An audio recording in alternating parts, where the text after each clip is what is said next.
है, ऐसे मुंह फुलाए क्यों बैठा है? मुझे गर्मी लग रही है माँ। ये क्या पहना दिया तुमने मुझे? अरे पगले, शादी है तेरी, अगर आज नहीं सजेगा तो कब सजेगा? और देखना, बहू को देखकर सारी गर्मी भाग जाएगी तेरी। हाँ। क्यों, वो क्या मेरे लिए एसी लेकर आएगी अपने साथ? चल पगला कहीं का। वैसे माँ, वो दहेज में एसी की बात तो हुई थी ना? अरे तेरा दिमाग तो ठीक है, बेचारी के सोनी के पापा किसान हैं, कहाँ से ला के देंगे वो तुझे एसी? एक छोटा कूलर आ रहा है, उसी में पानी भर के जितनी मर्जी चलाना, ठीक है? मुझे नहीं चाहिए कूलर। हाँ तो तू मुझे दे देना, मैं सोऊंगी आराम से कूलर की हवा में। उस दिन सुनील और सोनू की शादी थी। सुनील देखने में काफी हैंडसम था, तो सोनिया भी देखने में कम सुंदर नहीं थी, और वो सुनील को पति के रूप में पाकर बहुत खुश थी। बस दिक्कत ये थी कि पिता की मौत के बाद सुनील 10वीं के आगे पढ़ाई नहीं कर पाया और एक दुकान में काम करने लगा, और इसीलिए उसकी कमाई बहुत ज्यादा नहीं थी। फिर शादी के बाद, मुबारक हो बेटा, अब तेरी शादी हो गई है, भगवान करे तुझे खूब सुख मिले, तू हमेशा खुश रहे। क्या माँ, कैसे खुश रहूंगा मैं? दहेज के नाम पे बस ये कुछ बर्तन, एक साइकिल, एक छोटा सा कूलर और ये कुछ कपड़े लिए हैं तुमने। अरे कम से कम एक मोटरसाइकिल और एक एसी तो मांग लेती।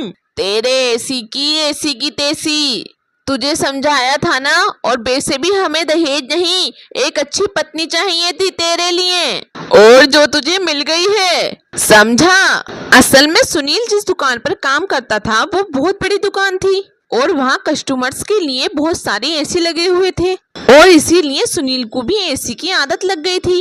उसकी माँ तो गर्मी झेल लेती थी, लेकिन घर आते ही सुनील की हालत खराब हो जाती थी।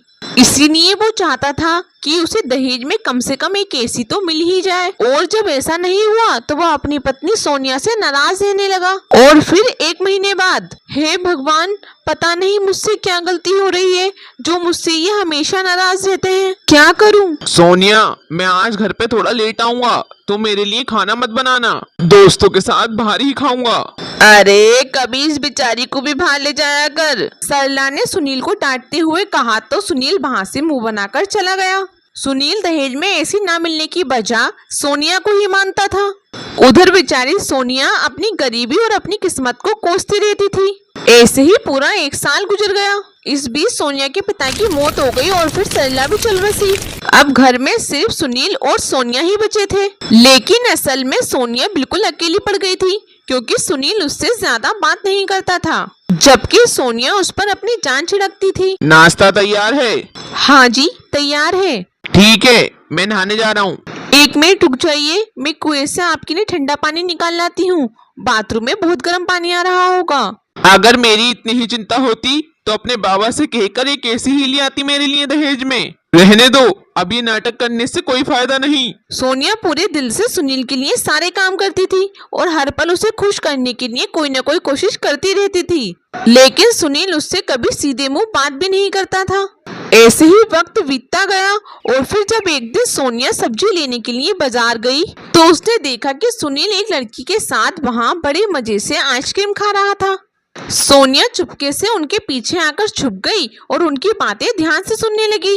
कब तक हम ऐसे ही मिलते रहेंगे सुनील? ऐसे मतलब हम क्या किसी से डरते हैं क्या? मैं तो किसी से नहीं डरती, पर क्या तुम अपनी पत्नी को बता सकोगे हमारे बारे में? हाँ हाँ, क्यों नहीं, मैं डरता हूँ क्या उससे?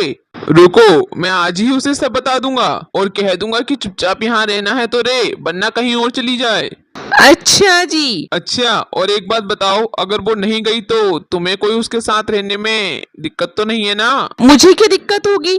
हाँ, लेकिन बस तुम मेरे साथ रहना, समझे? हाँ हाँ डार्लिंग, मैं तुम्हारे साथ ही रहूंगा और वो पड़ी रहेगी किसी कोने में। ये सब सुनकर बेचारी सोनिया की तो दुनिया ही उजड़ गई। वो रोते हुए बेचारी चुपचाप घर चली आई, और कुछ देर बाद सुनील भी घर लौट आया।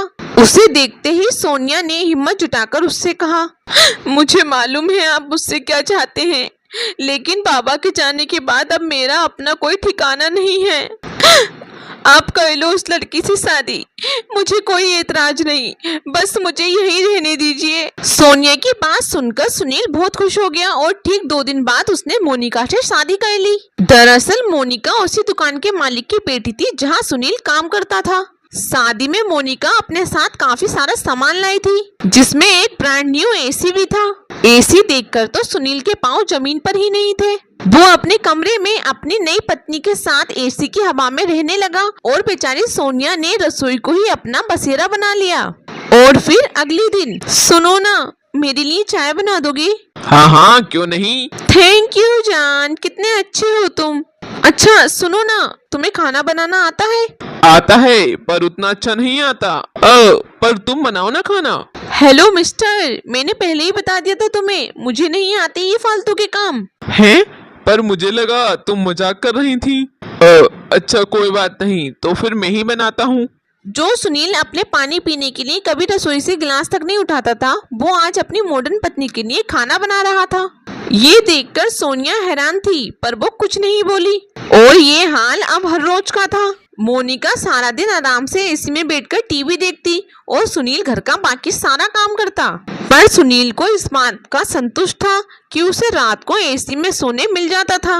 और फिर एक दिन ज्यादा इस्तेमाल करने की वजह से एसी खराब हो गया। सुनील, एसी खराब हो गया है, जल्दी से इसको ठीक कराओ। बस मुझे 2 दिन का टाइम दे दो, मेरी सैलरी आते ही करवा दूंगा। अपनी फालतू की इज्जत की खातिर तुमने मेरे पापा की दुकान छोड़कर नई जगह काम किया, लेकिन रहे तुम फिर भी फटीचर ही। देखो 2 दिन तो क्या, मैं 2 घंटे भी बिना एसी के नहीं रह सकती, समझे तुम? बस 2 दिन की ही तो बात है, थोड़ा सा एडजस्ट कर लो ना प्लीज। एडजस्ट करे मेरी जूती, मैं जा रही हूँ अपने पापा के घर।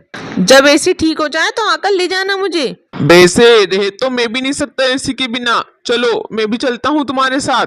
कोई जरूरत नहीं है, मेरे पापा ने कोई एसी वाली धर्मशाला नहीं खोल रखी जो हर कोई वहाँ पर आकर रहने लगे। चुपचाप रहो वहीं और जल्द से जल्द एसी ठीक करवाओ। तो इस तरह मोनिका सुनील की बेइज्जती करके वहाँ से चली गई।